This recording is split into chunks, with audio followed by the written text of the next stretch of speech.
ಸ್ನೇಹಿತರೆ, ಸದ್ಯ ಈಗ IPL 2025ರ ಹವಾ ಜೋರಾಗಿಯೇ ನಡೆಯುತ್ತಿದೆ. ಸದ್ಯ ಈಗ ಎಲ್ಲೆಡೆ ಚರ್ಚೆಯಾಗುತ್ತಿರುವ ವಿಚಾರವೆಂದರೆ RCB ತಂಡದ ಮುಂದಿನ ಕ್ಯಾಪ್ಟನ್ ಯಾರು ಎಂದು. ಡಿಸೆಂಬರ್ನಲ್ಲಿ ನಡೆಯಲಿರುವ ಮೆಗಾ ಆಕ್ಷನ್ನಲ್ಲಿ ಬಲಿಷ್ಠ ಆಟಗಾರರನ್ನು ಖರೀದಿ ಮಾಡಲು RCB ಮುಂದಾಗಿದೆ. ಅದರಲ್ಲೂ ಕ್ಯಾಪ್ಟನ್ ಫಾಫ್ಗೆ ಕೋಕ್ ಕೂಡ ನೀಡಲಿದೆ. RCB ಫ್ರಾಂಚೈಸಿ ಕೊಹ್ಲಿ ಬಗ್ಗೆ ಒಂದು ಬಿಗ್ ಅಪ್ಡೇಟ್ ನೀಡಿದೆ. ಈಗಾಗಲೇ ಅಂತಾರಾಷ್ಟ್ರೀಯ T20 ಕ್ರಿಕೆಟ್ನಿಂದ ವಿರಾಟ್ ಕೊಹ್ಲಿ ರಿಟೈರ್ಮೆಂಟ್ ಆಗಿ ಮಹತ್ವದ ಜವಾಬ್ದಾರಿಗಳಿಂದ ಮುಕ್ತರಾಗಿದ್ದಾರೆ.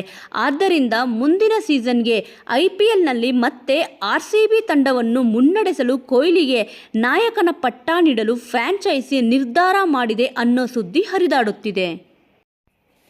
ಇನ್ನೊಂದೆಡೆ ಫ್ಯಾನ್ಸ್ ವಿರಾಟ್ ಕೊಹ್ಲಿಗೆ ಕ್ಯಾಪ್ಟನ್ಸಿ ಒತ್ತಡ ಬೇಡ, ಕೊಹ್ಲಿ RCB ಪರ ಚೆನ್ನಾಗಿ ಆಡಿ ಕಪ್ ಗೆಲ್ಲಲಿ ಎಂದಿದ್ದಾರೆ. ಇನ್ನು ಕಳೆದ ಬಾರಿ IPL 2024ರಲ್ಲಿ ರೋಹಿತ್ ಶರ್ಮಾ ಅವರನ್ನು ಮುಂಬೈ ತಂಡದ ನಾಯಕತ್ವದ ಜವಾಬ್ದಾರಿಯಿಂದ ಕೆಳಗಿಳಿಸಿ ಹಾರ್ದಿಕ್ ಪಾಂಡ್ಯ ಅವರಿಗೆ ಕ್ಯಾಪ್ಟನ್ಸಿ ಪಟ್ಟವನ್ನು ನೀಡಿತ್ತು. ಇದರಿಂದ ರೋಹಿತ್ ಮುಂಬೈ ಇಂಡಿಯನ್ಸ್ ಅನ್ನು ಬಿಡುತ್ತಾರೆ ಅನ್ನೋದು ಗ್ಯಾರಂಟಿಯಾಗಿತ್ತು. ಆಕ್ಷನ್ನಲ್ಲಿ RCB ರೋಹಿತ್ ಶರ್ಮಾ ಅವರನ್ನು ಖರೀದಿ ಮಾಡಲಿ, ರೋಹಿತ್ ಕ್ಯಾಪ್ಟನ್ ಆಗಲಿ, ಕೊಹ್ಲಿ RCB ಪರ ಚೆನ್ನಾಗಿ ಆಡಿ ಕಪ್ ಗೆಲ್ಲಿಸಲಿ ಎಂದು ಫ್ಯಾನ್ಸ್ ಸೋಷಿಯಲ್ ಮೀಡಿಯಾದಲ್ಲಿ ಫುಲ್ ಟ್ರೆಂಡ್ ಮಾಡುತ್ತಿದ್ದಾರೆ.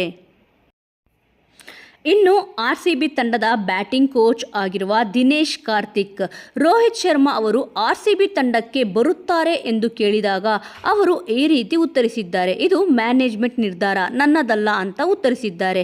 ಅಷ್ಟೇ ಅಲ್ಲ, RCB ಈಗಾಗಲೇ ಹಲವರ ಮೇಲೆ ಕಣ್ಣಿಟ್ಟಿದೆ. ನಾಯಕತ್ವ ಗುಣಗಳನ್ನು ಹೊಂದಿರೋ ಕ್ಯಾಪ್ಟನ್ ಅನ್ನೇ ಈ ಬಾರಿ ಕ್ಯಾಪ್ಟನ್ ಮಾಡುತ್ತಾರೆ ಅಂತ ಹೇಳಿದ್ದಾರೆ.